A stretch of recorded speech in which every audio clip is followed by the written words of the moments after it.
Hi, everyone. It is amazing what has happened, right? Everything has looked so different for us in a very short period of time. Being together was something we took for granted, and we can't exactly do that right now, but we get to look forward to that in the future, don't we? I'm excited about that.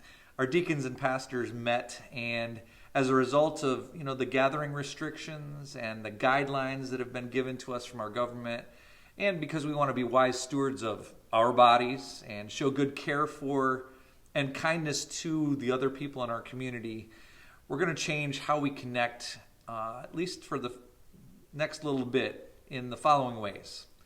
First of all, our in-person morning services will move completely online until after April 6th. Basically, what that gives us a chance for is we hope to meet for the first time in person on Easter Sunday, unless conditions obviously required otherwise. We'll email you links and instructions for how to access those services very shortly.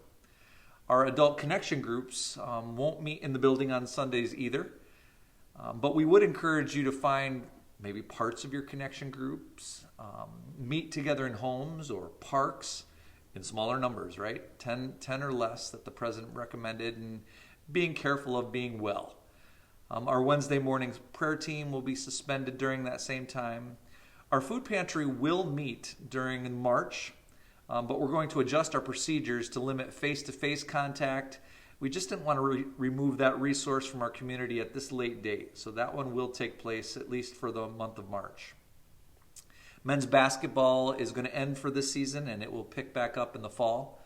Example, our youth group will also not meet in person during these weeks, but Pastor Andy is working on some creative ways for the youth group to interact, so stay tuned to Facebook and email for updates on how that can happen. Beyond these things, I want you to know that we're also giving thought in two other parts of church ministry. We're working to be proactive on how to provide care for people in our church who might have extra vulnerabilities with these restrictions. We're looking to make extra connections, and you might be able to help out with that. By making phone calls at the very least, or maybe there will be need for delivering items to some of those people, or even other things that we might strategize. We are working through how to organize and make those kinds of things helpful and still not go past our ability to be effective.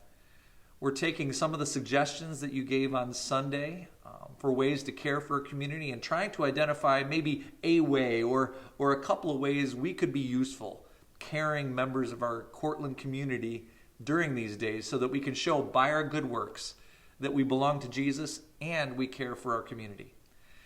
Please keep checking back in if you have questions or needs. Don't forget the church directory is still currently available online at our church website on the resources page. And we gave the updated password for that in your mailboxes a couple weeks ago. If you have access to Facebook, we'll be posting things from there from time to time. We'll attempt to utilize email. If you subscribe to our YouTube channel, you can get extra notifications about information that we post there also. I'd also encourage you to take some time in your praying. Pray for those who are tasked with leading our country during this time. Pray for the gospel to run quickly and be glorified. And pray for your church family to grow in their faith in the Lord and love for each other during this time. Also, use the tools that we have available in this time of life to be even a 30-second encourager. Pick up the phone.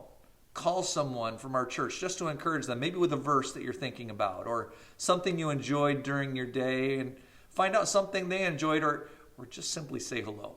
That could be a huge encouragement to someone during this time. I really look forward to being able to get back together with you in person when that's available to us.